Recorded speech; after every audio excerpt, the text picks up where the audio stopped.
Welcome back, everyone. If you're new to the channel, my name's Josiah and I trade stocks and cryptocurrencies for a living. So, we've got another day where we still don't have a defined direction. We've had the market break down below our level and then close back above it. So, we still don't know if we're ready to get that relief rally and bounce up, or if we're getting ready to tank and drop down to the next support level, as we're still just hovering right on that line. I believe, just looking at the fear and greed level, everyone's so fearful right now. I still believe we're set for that bounce, and I'm still positioned that way. However, like I said, if we do close and break down below the support level I mentioned yesterday, then I am going to look to exit all my long positions and prepare myself for that dump down. But for now, I'm still prepared for a bounce. I actually did some buying this morning already in the pre-market. Apple had dropped significantly. It's already started to move up. But if it was to retrace, you might want to check it out for yourself. But I picked up Apple in the pre-market at just a little under $146, down at $145.75. It just had tanked. Let's take a look at it here real quick. See where we're at. It's still down about 3% from where it was on where it closed yesterday. And that's just on news that they're not going to be increasing production of their iPhones. Now, Apple doesn't typically move by large portions like this. So when I seen it get beat up, seen it was down, it had just started to move back up just a little bit off its low there. I said, you know what? I'm going to pick up a position in this. I think it's got some good potential. I think that we could get right back up to about where we was yesterday. And if we have a good day and the market's moving up, it could accelerate more than that.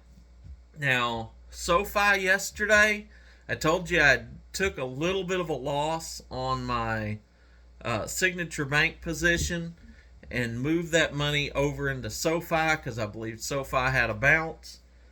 Moved my money over there. It ended up peaking just a little over, I think it got up to about 536 on the way back down. I sold at 530, made a solid 20 cents, which represented 3.9% gain on that trade. That was really good. I was happy to get that. And I'm glad that I did, because today we're down even lower.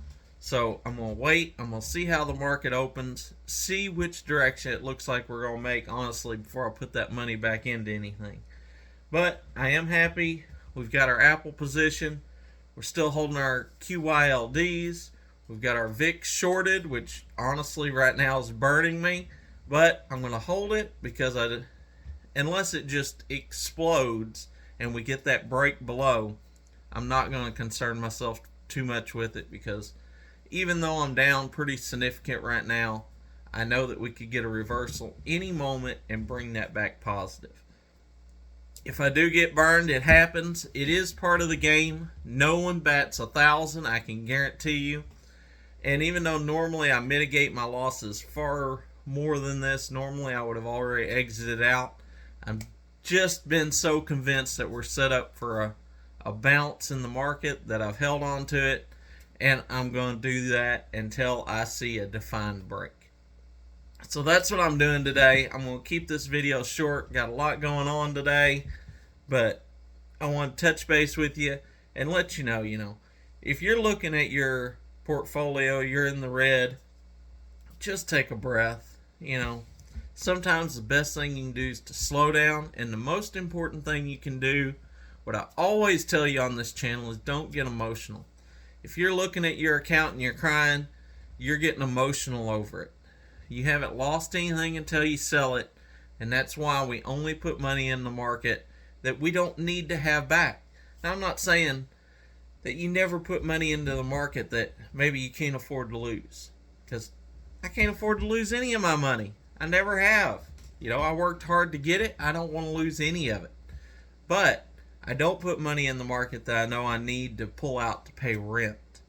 I don't put money in the market that I've got timeline on. If I've got money in the market, it's money I can let sit there for as long as it needs to make me my return. And that's what you got to do. If you only put money into the market that you can afford for it to be there, like you would into a long-term savings account or something, then you're not going to get so emotional when you see it down, because you know you've got the time. And that's what I want to bring to you today. That's what I want you to take away from this video.